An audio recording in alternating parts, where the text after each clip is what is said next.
Welcome one more times on our next episode of Passion Persuade. And what a pleasure today. Remember the next last episode that I did, we spoke about longevity. And in longevity, it is not important how long will you live, but it's also equally important to live a very healthy life. And when we speak about longevity, we spoke about the four horsemen that Dr. Attila talks about it. And we spoke about cancer, neurodegenerative issues, metabolic disorders, and cardiovascular issues around it. And what a pleasure today that I feel so blessed about it to have our guest here. And she is a legend. She's known in the country to be the top authority on the subject of neurosciences that we talk about it. It's a pleasure today to have with us a Padma Shri awardee, Dr. M.V. Padma Srivastava, who has served with All India Institute of Medical Sciences, New Delhi for 35 years. She was a chairperson of the Neuroscience in AIMS, and currently she serves as a chairman for neurosciences in Paras Hospital. I like to call her a divine angel of the universe here. Dr. Padma, welcome here with us. And thank you so much. We feel I am overwhelmed right now. Thank you so much. That's extremely kind of you. Thank you. Yes. Pleasure to be here. Thank you so much. And when I was talking to you, I observed you very shortly in hospital when you're seeing patients, and it's so touching that you're so anchored, so peaceful, so loving, and you have this whole energy to heal on its own. We'll talk about that later, but today is a very important subject on longevity that we want to talk about it with you. And one of the challenges that I experience, and I've personally experienced people having Parkinson, dementia, some other challenges of the mental health issues around it, strokes coming up. So I would like to ask you and start with this. You're saying, in simple words, deconstruct for us when we say a healthy brain or degenerative issues of the brain or neurodegenerative challenges. How do you define this altogether? Thank you. So, very pertinent question, especially in the times that we live in. So, when you talk about brain health, look at brain, it's a supercomputer. With all due regard to artificial intelligence, we still have the natural intelligence which is seated in the brain. So, every action that we do, every thought that we have is emanating from something which is driving, and that seat is the brain. So, both the mental health issue and the structure or an organ, what we call as brain, are intricately related. And it is an interplay of a bunch of neurochemicals which are there, which are suspended by electrical signals. And so, this complex situation, which if you break down simplistically, that what is in harmony is healthy. And when it gets disharmonized, and because there is a damage, for whatever reason, and over a period of time, there is a wear and tear. So a lot of degenerations happen because we do age, but then not everybody who ages need to have a neurodegeneration. Just because you're old, you don't need to forget. So, therefore, there is a way to keep our brain healthy and ticking and active, and we can lead a very useful life. Not be dependent on anybody. That's what we need to understand. And when that we don't understand and we fall a prey, we have a host of neurodegenerative diseases, which includes, of course, memory issues like Alzheimer's. There are a lot of memory disorders. And the second commonest neurodegenerative disorder is Parkinson's disease, essentially a movement disorder. Again, that is very simplistically put it. And then we have a lot of other conditions. So, stroke is also one of them?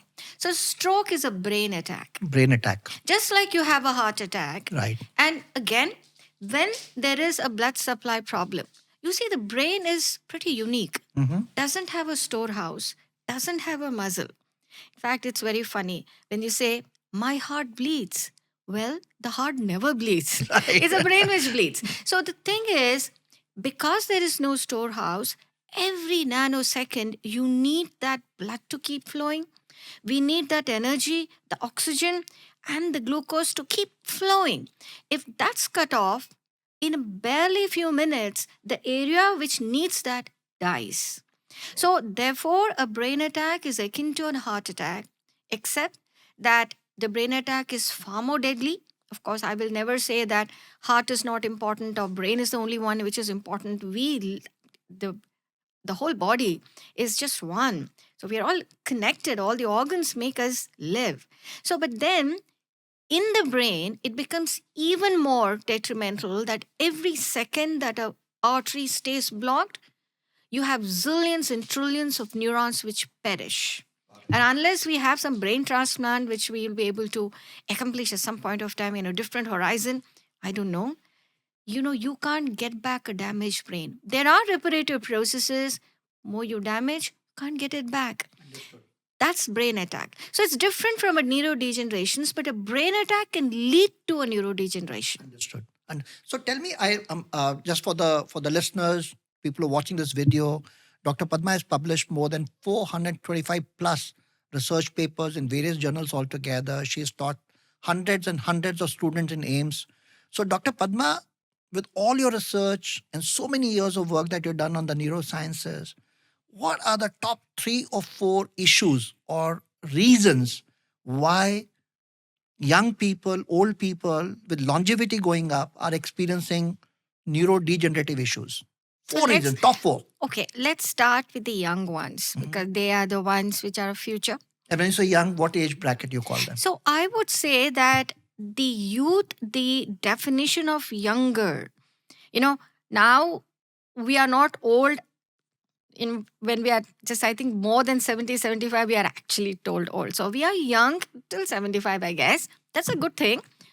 But said that, even a 12-year-old, 13-year-old, 14-year-old are getting mature. So to me, the youth is starting earlier in childhood and ending much later in life. Got it. So you have a productivity which is, it's not that when I say productivity, your dependency on somebody else is getting limited. So in this productive life, it's important to understand that besides everything else, when you say lifestyle, it's that connotes, it's a holistic term which encompasses a spectrum of things. And it's become sort of a fashion to say good lifestyle. Now, how do you really define it? People keep defining it. It's only for definition purpose. It's for saying, it's for reading, doing, practicing. Nil, zilch. It's become difficult. Say start with sleep. Now, I'm asking you, how many hours do you sleep? 7 hours. Perfect. Now, how many do you think would actually stick to 7 to 8 hours? So you're saying sleep is the number one challenge? To me, I'm not saying putting as number one because they're all equal verticals. But since we spend 1/3 of our life in sleep, and that's the most often ignored, and it is swept away thing. It's just like swept under the carpet. Sleep is taken for granted. Like, there are people who would very proudly claim that I don't need sleep. I can do with 3 hours of sleep. I can do 5 hours of sleep. Or I take the sleep as and when I get it. So there are people who would work through the night. Now, you can work through the night because it's your profession. You have to do it. But then there are people who stay up because it becomes a habit. And then catch up on sleep in the day. So there are people who sleep at 2 in the morning, wake up at 2 in the night and wake up at 10 in the morning. And then say, oh, I've got my 8 hours of sleep. Unfortunately, we are not nocturnal creatures. Evolution of a humankind, we are not owls, we are not cat family. Right. We always slept when there was darkness and woke up when there was dawn. So our circuits are tuned that way. That's the reason. Let me give you an example. In epilepsy, in a seizure disorder, you can take medicines. But the 2 important things that you need to do before, saying that, okay, I'm optimizing my management is just not taking a pill. You need to sleep at least by 10, 11 in the night and wake up 6 or 7 in the morning. And people ask me, no, I'm getting my 8 hours. I sleep at 12. I said, no. You need to sleep at 10 to 11 because that's the way we are tuned to. Our circuits are made that way. Sure. And there is a research which said sleeping less than 6 hours or sleeping more than 9 hours will lead to mental health issues and cognitive issues. Cognition, that's 6 domains, out of which most important is still memory. So you lose it. That's one. Second vertical is what you eat. You are what you eat, Right. right? Jasta an, vaisa man. Yes. Right? So that's another thing which is happily now you have YouTube channels. You'll tell them, okay, you eat, take this kind of an oil and take vegetables and fruits, and it's all there. People who do that and then they keep smoking and drinking alcohol. And there is now a WHO directive. It said even a drop of alcohol is bad for the South Asian population. Ethnically, we are different. So I don't see any justification. I don't see any reprieve. I will not say that this colored alcohol is good. So there is something which is there. Now, what is a third vertical? I'll come to that. Is the stress factor. Now, the stress is something which is different to different people. You can be launching a rocket and say that is stress. You can be going home every day and you're meeting a face you don't want to meet. Now, that's stress. Now, that's individualistic. Now, people live in stress, they bear stress. So, there has to be an adaptability or not just adjustability. You will have to get over reacting to that stress. The reaction to a stress is a bunch of bad neurochemicals. They will have an impact on your systems, which includes blood pressure, your heart rate, and those kind of neurochemicals which will impact your excitotoxicity and the sedative aspects. Go to sleep, it's okay, rest. That balance will not be there. Somewhere down the line, it's going to impact. And one of the best things that happen with that is earlier on, you'll find that energy to do things. Later on, you'll be exhausted. So there is chronic fatigue, exhaustion, and sleeplessness. And what is the fourth factor for young people or an old people is losing a social connect, living in a virtual world, not being able to, have that emotional balance. And that's what really bothers me now, seriously, because more and more people are just living in virtual world. They'll communicate to their electronic equipment, mobile phone or an iPad, than to a living being. So I think getting into, and there are now Lancet Commission which has again got out a recent publication. You want to prevent dementia, you want to remain mentally stable and healthy and not lose brain in the middle life, starting from young, be literate, learn skills. That's a cognitive reserve. That's like a bank balance. Take care of your hearing. Yes. Take care of your blood pressure, take care of blood sugar, don't smoke, don't drink alcohol, but have a social connect. Connection. And the last one, you said four, I'm bringing the fifth one, that's physical activity. Unless you're physically active, you can't be mentally active. Factor in a physical activity, and I don't mean going to gym and spending exorbitant amounts. Why do you do that? I know people who will drive up their BMW 2 kilometers to the gym, take a lift, 2 floors of stairs, spend a bunch of money, do a gym, take a lift down, and drive home. Why do you want to do that? You don't need to be rich to be physically active. Got it. So you said sleep is number one.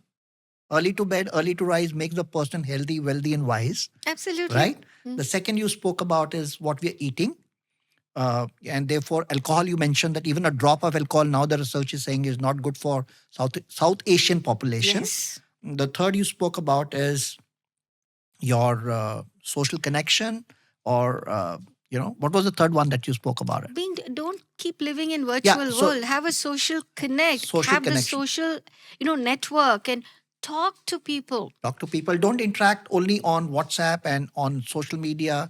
That's the third one. You also spoke about chronic stress, which means you don't react to situation, but you respond, learn to adapt, learn to accept situation, people the way they are. And I think there is a Chinese proverb, which I forget now, says that learn and know when to close a book. Yes. You need to know, you should get that kind of a experienced wisdom. And it comes when you work towards it. Tell me, do you get headaches? Very rare. Oh, you're blessed. But I would actually say that's one of the most commonest complaint of people who come to neurology clinics. In workplace, when I talk to people, young people, 24, 25-year-old young people, they have migraine issues. And I say migraine is a lifestyle disease. This is not genetic that you're caught something with. But anyway, coming back to a point, you said the fourth one you said is about chronic stress. And the last one you said is be physically active, do some physical activity, you want to go to gym, yoga, walk, but be physically active. That's what you mentioned about it. Now tell me one thing, Dr. Padma, I'm very curious to know what are the symptoms or what are the early indication that I can have a neurological issues coming up in my life? Are there any signs that telling you any indication that are available? So, yes. So, let's talk about the emergencies. Because the brain, after all, is an organ. You Right. can have an emergency. So, the sudden onset of a functional disability. We take a lot of our actions for granted. I'm Right. talking to you, I'm listening to you, I'm trying to understand, I hope, and I'm going to communicate. So, for communication, I'm choosing some words and I'm delivering it. I'm also using my hands automatically. Right. All this is being dictated by the brain, some part of the brain. So, when that part of the brain is damaged, say, as I've told you about a brain attack, that function is lost. So, there is a common mnemonic called be fast, which is also translated to a lot of Indian languages now. So, B is balance. Mm-hmm. So, suddenly there is an imbalance, a sudden, chakkar, and you can't sit, you fall down. Dizziness. E is eye, sudden loss of vision. Both eyes can't see, or one eye. Sometimes it comes transiently and comes back. Now that's a warning. F is a face, facial asymmetry. So when you actually speaking, one face is, teda ho gaya. A is arm. So when you rise up your, arms, so one is falling down. So there's a paralysis. S is speech. Either you're unable to understand or you're unable to speak. And T is always said as a time because time is brain. So sudden onset of a functional disability is a red flag. Second, sudden onset of such severe headache that you've never experienced in your life. And along with it, there is loss of consciousness, you fall down, and any seizure activity which happens, that's again. So these are all emergencies with fever if there's headache and somebody is becoming drowsy and altered in sensorium. That obviously is an emergency. Now, when you come down to a chronic situation, when you say, now, does everybody who's forgetting have a dementia? No. All of us make to-do lists because of the cluttering and so many things that we need to do in a, once a day that sometimes you forget. Right. So, but when the forgetfulness is noticed by the family and you don't have, the insight into that, that's a red flag. That's when you actually have to go that, yes, there's something happening. When there is a subtle difficulty in movement, there's a little bit of rigidity, the tremors happening, there's more stiffness. Most important in elderly is balance issues and the falls. So a lot of times you say, मेरा पैर ऐसे carpet में आ गया इसीलिए I've fallen down. It may not be. It's basically unable to right yourself. The reflexes are not okay. Right. And remember one thing, that the heart and the brain is intricately related. So something's happening in the heart will happen to the brain and vice also. versa. Mhm. And the third thing is the gut-brain axis. Right. There was a time when they used to think that when people used to come and say, gas banta hai, gas upar सिर में सिर में जाता चढ़ जाता है. And we used to say, oh, what nonsense, there is no pipe connecting there. But now we know there is a gut-brain axis. And that's been linked to not just headaches, all neurodegenerative diseases, including Parkinson's and Alzheimer's dementia, is what is getting absorbed, what is the gut flora. We have a lot of good bacteria there. And that interplay is actually affecting the liver and the brain and the kidneys, in fact, the whole organs. But then the science is getting established with a level 1 evidence. Awesome. So you're saying brain, cardiovascular, and gut, all three are interconnected. We'll come to the body-brain connection that you're talking about it, Dr. Padma. But I was just curious to know one more thing from you. Like I was reading a report yesterday, I think in Times of India, day before yesterday, that the report says 14% people of the total brain stroke are people less than 40 years. Do you see this trend? And I understand stress is number one, but what about screen time? So first question is there a that report is correct or report is wrong? No, no, the report is absolutely correct. That's from the ICMR. It's Indian Council of Medical Research. It's a hospital-based stroke registry. Mhm. We were part of it. Dr. Mathur had, published this data. It's an eye-opening data because for two things. One, that yes, stroke in young, basically less than 40 years of age, and there's various definitions. Some take it as 45, some as 40. This report says about 13.7%, nearly 14%. That's 1 in 7. But we've had reports where even 1 in 4, 1 in 5 were all stroke in young, especially in the developing world. But across the world, this trend is more. Now, you may ask why? Because we have younger diabetics, we have younger hypertensives, we have younger heart disease. Besides the other factors I was talking to you about lifestyle and stress and sleep. And sleep, you have something called sleep apnea, which is because of, the abdominal girth and obesity, which is obesity, is almost such huge proportions. And the bad obesities is not because it's not just that there is a genetic contribution. It's eating not right, eating the wrong things. So obesity by itself can lead to even a sleep apnea, besides the 100 odd metabolic syndromes and cardiovascular problems with it. So, besides these C's, even air pollution.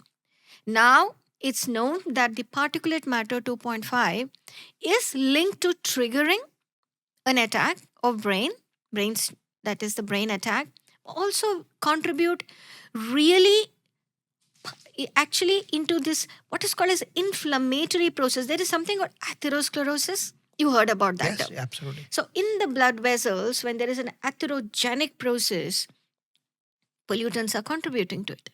So I think there are a lot of things which are happening. We haven't even talked about infections and other things which are probably unique to certain geographic areas, Sure. including India. So stroke in young is a reality. Is it reality? It's a reality. So just like we have young heart attacks, we have young brain attacks, and that is tragic.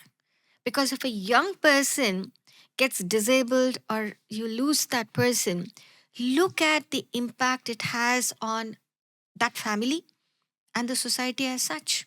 And the whole progress that we're talking about, India becoming a super economy and everything around it, because then you lost a very young guy, and 60% population of the country is less than 30 years old right now. So coming Ah. back, what I wanted to know from you is,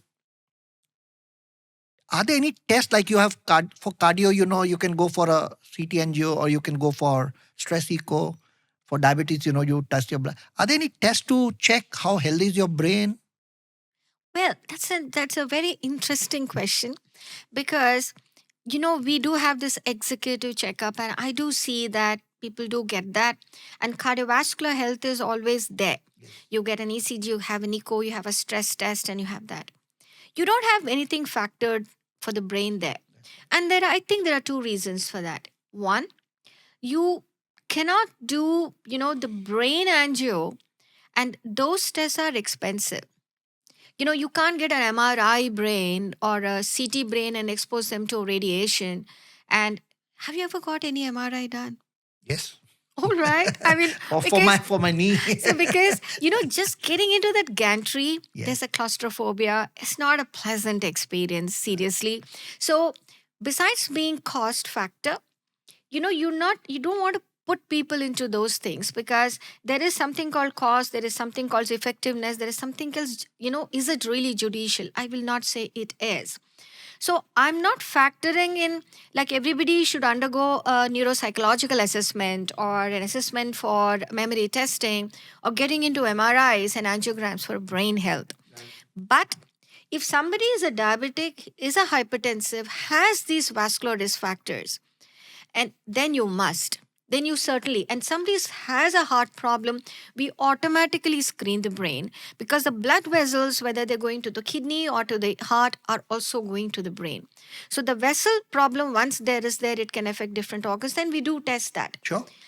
And well, the other thing is, it's very glamorous to say कि दिल कमजोर है. It's poetic. You can't say, Dimag kamzor hai. Can you do that? No, you can't. So you see, that becomes sort of a stigma. And that's the reason, even now till date, epilepsy, there's such a treatment gap. Onset to getting the first drug, people want to hide it. Understood. So anything to the brain, you're also dealing with a stigma. Yes. And so, that's one of the reasons probably you don't even want to get into that, So Raya. I'm sorry if I just push you a little bit, okay? Like, so what I'm hearing you say is कि अगर किसी को diabetes है, किसी को hypertension है, किसी को कार्डियोवास्कुलर इश्यूज है, तो उसको ब्रेन टेस्ट भी करवाना चाहिए. I think so. You think so? Yes. And what are the two tests that you recommend in that case? So the vessel, basically blood supply to the brain. So yes, which is cheaper and we can do that is just a carotid Doppler. What is called? What is called? What It's is called test? carotid Doppler of the neck vessel. So Okay. it's testing the main arteries going into the brain. You can happily do that. You can do that.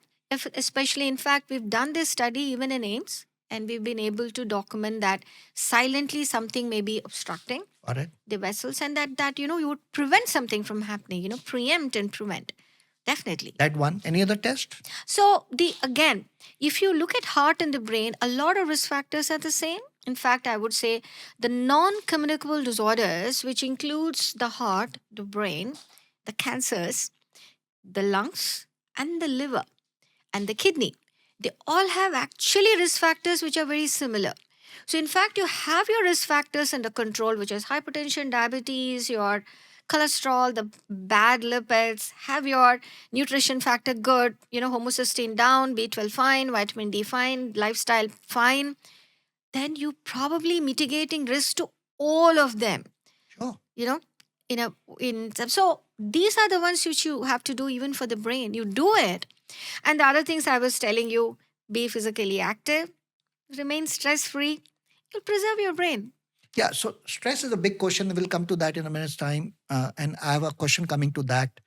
But I want to ask you a thing that, so let's say you're saying there's a rate of degenerative issues of the brain coming up more. Has it gone up because we have more screening, more awareness, or it is also any major shift that you experience in your research? So this is again established and published that the number of the cognitive disorders, which includes Alzheimer's and also vascular dementia and what we call as a mixed dementias. You do have Alzheimer's as a separate pathology. Must have heard about, amyloid plaques and tau, the proteins and all that.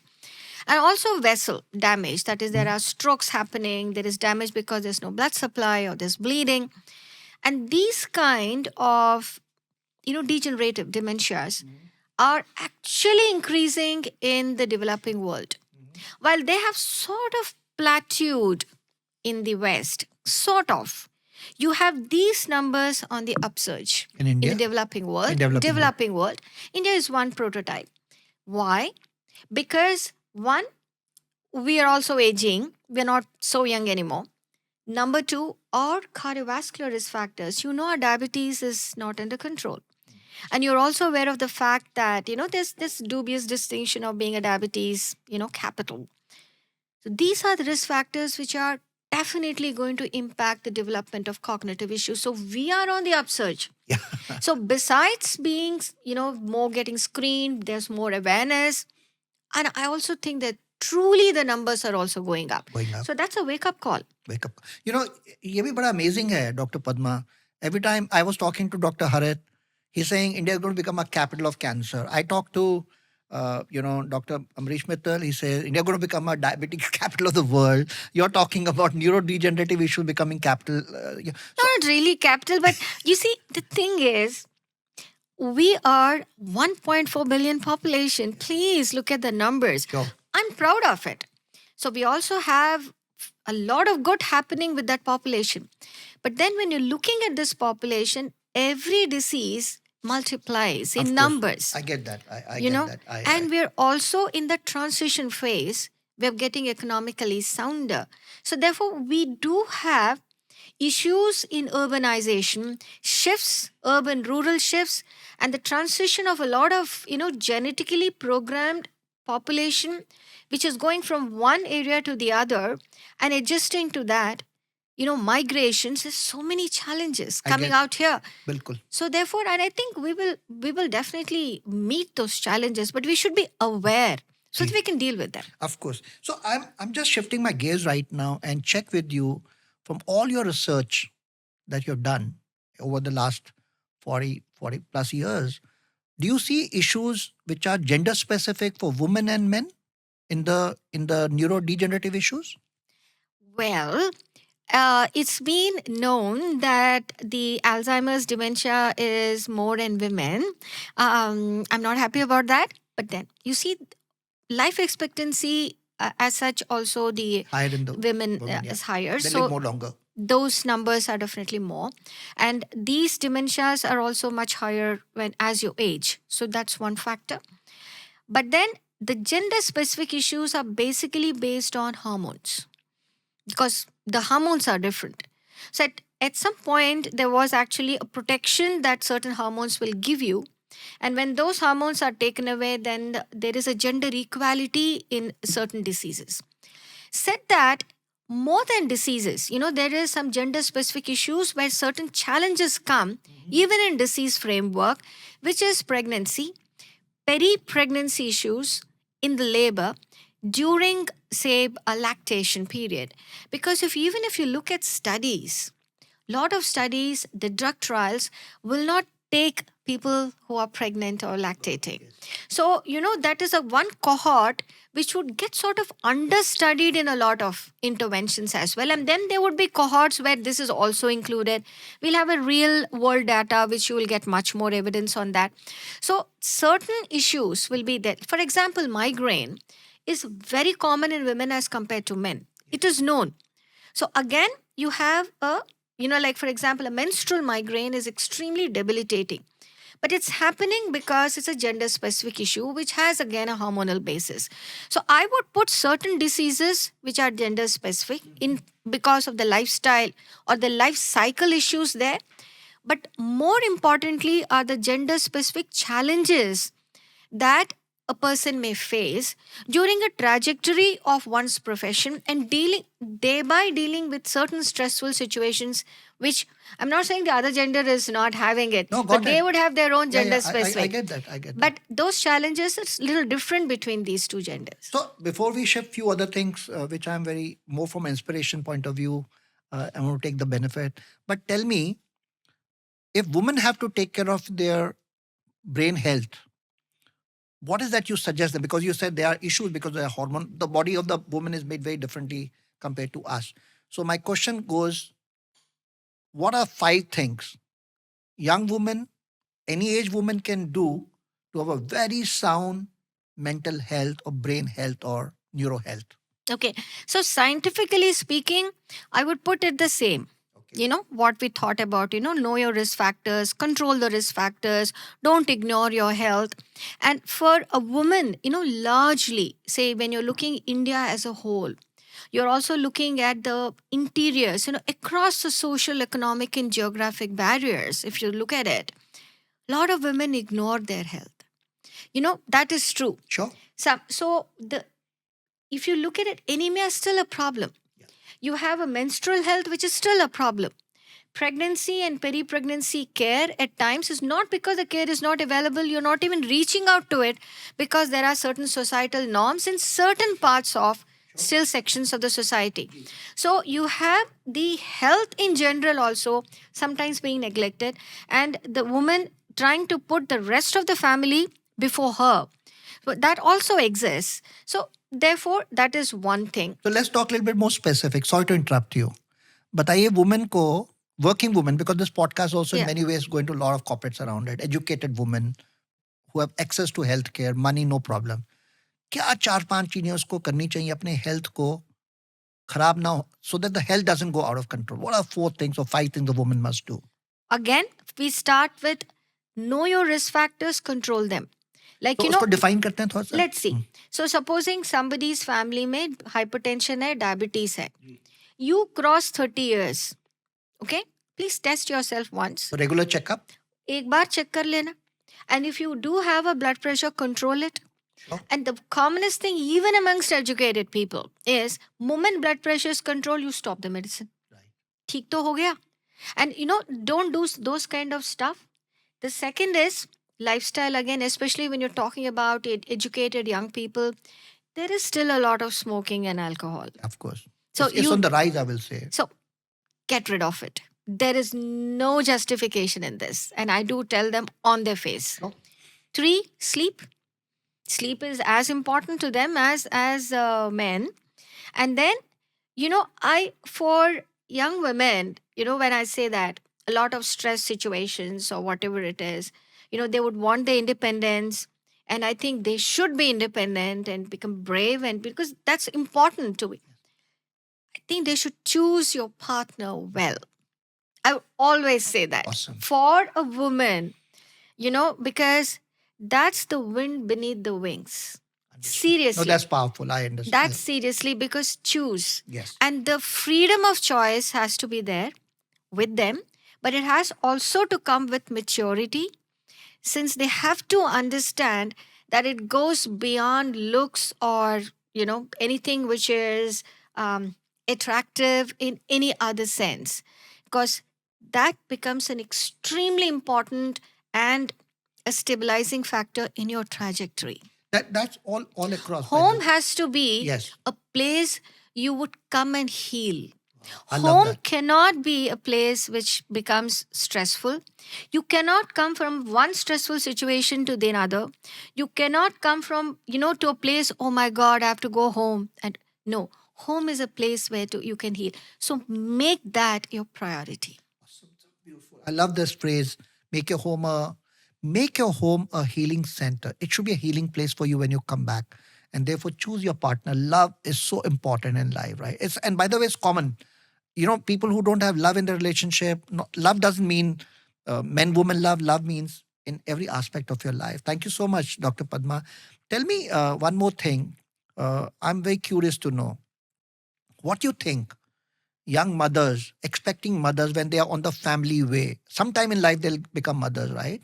And mother is the caregiver for all aspects in this country, across otherwise also. So what do you think young mothers can do who are going to be mothers or who have young kids right now to ensure that the kids grow in an environment where they will have a absolutely blissful mental health? Tell us, क्या करना चाहिए उनको mothers को, young mothers को क्या करना चाहिए बच्चों Yes, के लिए? they are the anchors, Mm. seriously. And I actually do see young mothers who are so involved.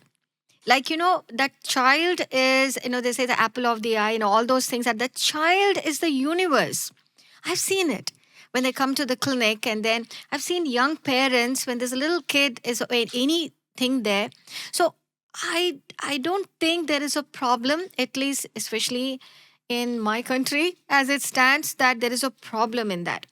However, with the challenges, with timelines, in this, it's an extremely competitive world. And these youngsters are more often in a race much more than me. At least in my, at my age, probably not so much of a race. These youngsters, and I do believe it's sometimes I feel it is it's tragic at times. I feel that I want to give something so that they are not in this race, but that's the way the universe is, because it's shifting. So in this race against time, against one's own health, they have to maintain some kind of a balance. In that, there is a sacrifice too. So again, you need to prioritize. What seems to be okay now may not be okay later. And that lost ground for the child. for the child and for the mother, and that lost ground you can never make up. Sure. So what are that's the reason I yes. think you need to get that balance. Yeah, I'm sorry, I interrupted you, but specifically बताइए, bullet point 1, 2, 3, 4. क्या करना चाहिए young mothers को? Again, you see, you need to be in that particular girl's shoes. Seriously, they're unique. But across the board, if I would say, time is a factor and you need to spend the time. Time would be absolutely essential. So, but then in that young girl's life too, how young is she? She's 19, she's 24, she's 33. They're all young. and they've got into the first pregnancy and a first child now. They are in different stages.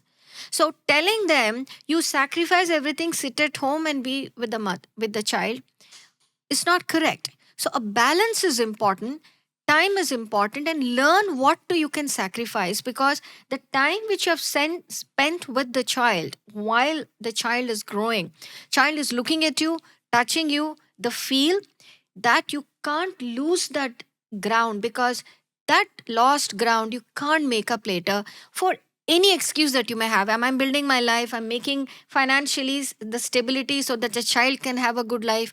You can't make, the child will never understand. Understood.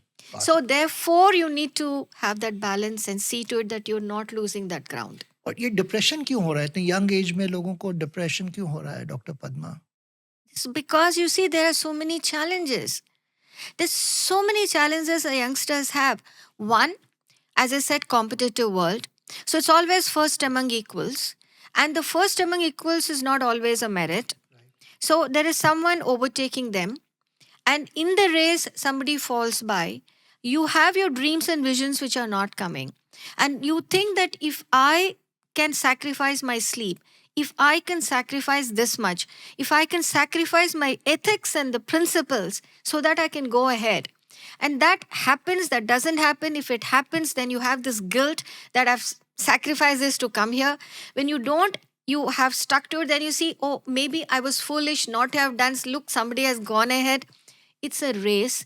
And I think these youngsters, and then there is so much of, awareness of the world around you. The world has become a global village. You know what is happening here, what is happening there. Something beautiful is happening there. I want to go there. It's happening there. Why isn't it happening to me? Haves and have nots, the juxtaposition of penury and luxury. That's simply the division is growing. So there is a challenge in every step, every day as they're born. And I think for every action, there is so much gone behind that face. And that's the reason when I listen to a patient also, besides that, the disease, the pain, and the complaint, there is a story behind which is actually telling you why that has happened too. So I think that's the reason this is, and you know. screen time any So comment on the screen again, time thing? the screen time, when they talk about it, even my mobile also tells you, look, your screen time is this. Okay, cut it down. So you should cut it down. But then, the COVID time, everybody had only a screen time. Education is screen time. So there are, and in the virtual world has also its, the, what do you call, I'm not getting the right word. It is a justification to be on a screen time. So, but then beyond the justification, when it becomes a habit, then it becomes bad. So there's a cartoon, in fact, which said, people are so used to this mobile, some point, we'll be like this. We'll be just like this. We'll be born like this. So it's terrible. Yeah. So you see, the screen time definitely has to come down. What is essential, what is non essential, that is becoming very gray and confusing to people. Got it. And I read this as part of my coaching certification when I was doing from Columbia. I had a chance to look at correlation between mindfulness and coaching effectiveness. And that's where I came across papers from Harvard Medical College. This says meditation has a huge impact on your gray matter. It rewires your the neuroplasticity concept where you're much more healthy brain. So in your research, have you found any correlation between is there a correlation between mindfulness, meditation, prayer, spirituality? Have you found any correlation? Absolutely. I'm totally into this. I would believe that because there was a research done by my friend Dr. Rama Jayasundar. She heads the nuclear medicine. She heads the NMR facility, not the nuclear medicine, in AIMS. And the research was on Gayatri Mantra. Wow. So you see, the thing is, and then there is a lot of literature on Om. Yes. Om is so powerful. Just say Om. It's such a powerful sound. It's like it resonates into the universe. And have you heard the term noetic science? No, I'm not. Well, it could be, a lot of people still think it's fictional. And there is a Of course, there is some fiction also on that. But then there is a university which exists, which is studying noetic science. Noetic science, essentially what you know, a gut feeling. So when you know, I mean, a lot on a lighter vein, when you say, the guy looks at the girl and they say, मेरी दिमाग की घंटी बजी है. She is the one. That's noetic science. So it's a feeling which is innocence, which you get. So they're trying to bring in the science behind it as to what exactly is it. It's not which is learned, which is something clicks, something tells you that's right. So in the noetic science, one of the bases is that we are all existing, but there is one universe and we are part of the universe. So that we are existence here in this body. Yeah. Now, when the body perishes, we are not really dying. So we're going into the universe. So, this is very similar to what has always been told to us in our scriptures. You can debate births, rebirths. I mean, I don't know much about it. I won't comment on that. But what I do believe that the existence or living and maybe beyond, that there is a connect, there is something cosmic which is driving, and there is a universe which is connecting probably all of us. So pure scientists, basic scientists may negate that. I don't know. To me, as I am a doctor, and I do believe that the science, the doctoring, also, is intricately embedded into spirituality as well as this knowing that there is a universe. So to me, it is my actually it makes me grounded, that I'm not, I'm never going to think that, oh, I'm a scientist, I have this evidence. No, I know very little. And every single day, I learn. And I think you keep learning. And I think this is a process which is connecting us to universe and spirituality. To me, prayers, I think prayers matter. Fantastic. 110%. Outstanding. So आप नमाज पढ़ सकते, you can do, आप नमाज पढ़ सकते हैं, आप चर्च में जाके प्रे कर सकते हैं, आप मंदिर में जा सकते हैं, आप घर में जा सकते हैं, मेडिटेशन कर सकते हैं, ओम चैंटिंग कर सकते हैं, आप गायत्री मंत्र कर सकते हैं. But 30 minutes of time spending with the superpower, which is the nature, divine, can help you have a much, much more healthy brain. Yes. Yeah. And a balance in life. In a balance in life. Thank you so much, Dr. Padma. I know you in your OPD you do about 40-50 patients a day. You do 2 hours of round in the morning. और मैंने आपको शाम को देखा है और आपको morning में भी देखा है. How do you keep this energy going? You're smiling, you're engaged, you're intense, but still so anchored. Where do you draw this energy from? Because I love what I'm doing. Simple. You see, I'm fortunate that I'm being given this opportunity to do what I love. I'm not into a profession where, I don't like what I'm doing, but I'm doing it because, you're earning money, you need to get food on the table or whatever it is. I'm pushed into a profession. I love what I'm doing. And, I'm getting more time to talk to patients. I love talking to patients. I like to know what is happening. I mean, they are individuals. And if they're coming with a problem to me, and if I can help some way, and I think, when you go to bed, you will fall asleep, of course, sometimes with exhaustion, but when you fall asleep and you're at peace, that means your day has been well spent. Absolutely. Thank you so much. And tell me, Dr. Padma, now you know why I call her a divine angel, right? So No, don't say that. tell me one thing. Okay, I'm going to ask you this. If you turn 21 again, is there anything different you do to live your life? No, I would still be a doctor. And I think I would still be a neurologist because that's fascinating. I mean, I keep learning about brain every single day. Sure. Well, I may have done some things differently, not in terms of a profession or whatever it is. Maybe I would have spent more time with my son. Yeah. Because I think in my career and trying to, grow into the career, I have spent I don't think I've spent enough time with him because I had to do these, doing an MD and a DM is a tapasya by itself. So the poor little one, he's not little anymore. But then, I think so. That's one thing I wish I had enough maturity and a balance. How I could have done, I still don't know, but do believe that maybe if I turn the clock back, I would have done that too. Sure. I think that's common with most of the generation of yours and mine, because we all came from a background where we build up. We are the first generation in many ways to live this lifestyle, money, whatever you like to call it. So I'm not surprised. And this, by the way, is also the number one regret people die with. I wish they could have spent more time with the kids altogether. Yes. But tell me one thing: is there a, in your reflection, with your wisdom, with so many young doctors you taught, students that became doctors today, and when you talk to them, you listen to them, is there a message that, is there a message? I want you to see this camera and I say, hey, here are the 5 things in life you must follow to live a holistic life. Yeah.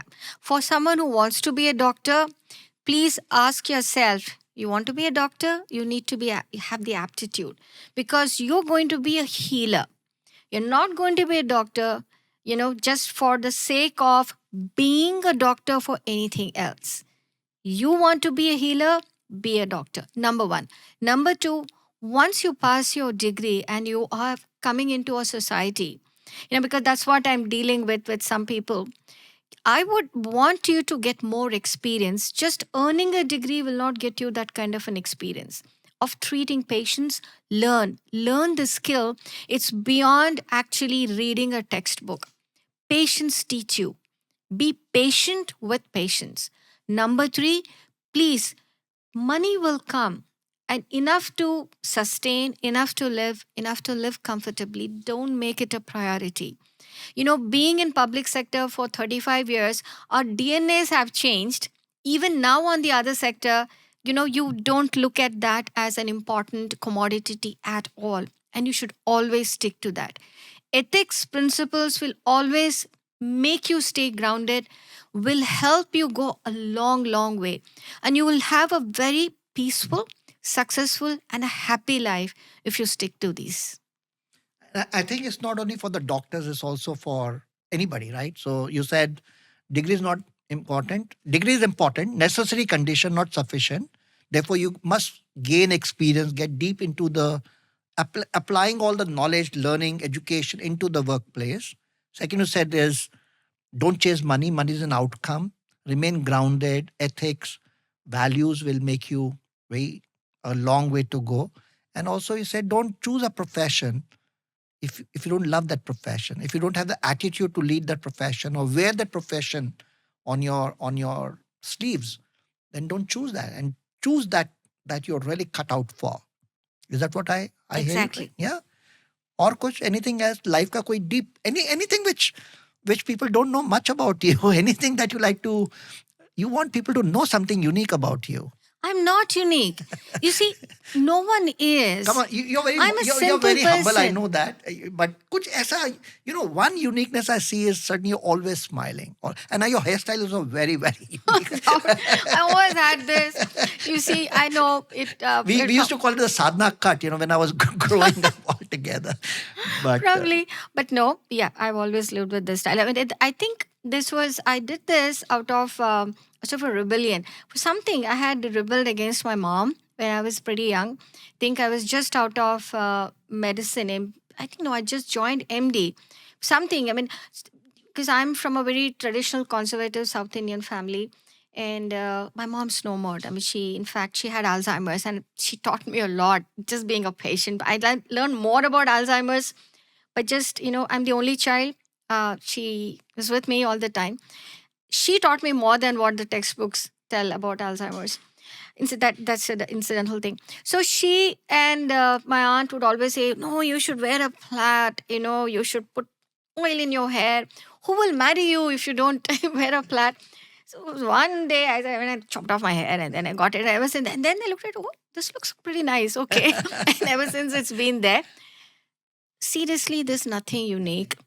There's something I've unique. just grown. Mhm. I mean, over the years, learned. But what I do believe is keep learning, because every day teaches me something. My youngsters teach me a lot. My younger colleagues, they ask questions, and I said, "Oh, I never thought about this." Then I go and read. I mean, they're right. So I think actually, when you teach, that's when I learn a lot, because as a youngsters who comes up with the most, they ask very innocently, and there'll be the most profound question.